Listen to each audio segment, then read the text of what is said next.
Now, before leading up to the conference, we'd heard that Rare had something new to show, a beloved franchise. Turns out to be Killer Instinct.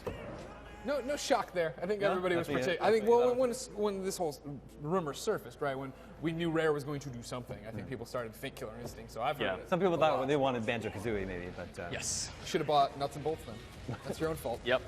You did this to yourselves. I like Nuts and Bolts a lot. I'm not really interested in Killer Instinct. That was a fighting series I never really gravitated toward. But I think there are fans out there. Oh sure, yeah. There's kind of a fighting game renaissance right now. Kind of, yeah. There like is, Injustice yeah. And even last year's Mortal Kombat, all the Marvel Street vs. Fighters. Capcom. Sure. So yeah. Not for me, but I'm glad to see it back. Every Justin Legary's excited. every console needs a few fighting games. Sure. Yeah. Well, the thing I like most about it is that Rare is back to that genre. When if I showed you that and said, this is the developer that did Connect Sports, you'd say,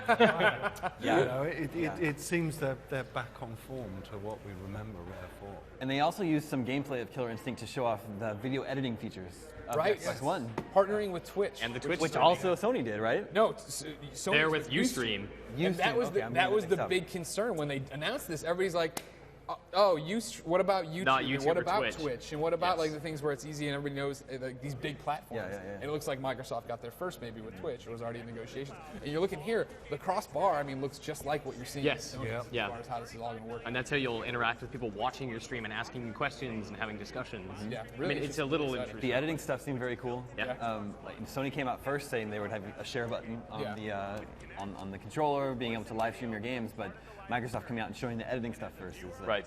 And it's always recording, which is great. You just stop and you say, okay, I want the last 5 minutes of footage. And it's Always, there. is that what they said? Always recording? So the PS4 the just DVR records it's just doing it. like 15 minutes, right? 15 minutes, yeah. And you get to go from there. I thought, another Twitter discussion I was having with a lot of people, I thought it was cool to see the Smartglass integration coming around. In really great ways, I right? want them to be using it in cool ways. I thought it was kind of weird in Dead Rising when it was like, That was a bit weird. I'm going to do an orbital strike. There's just some dude in a vest. You're like, wait a second. But I'm assuming that's a power-up that's been unlocked, similar to the goofy weapons we were talking about.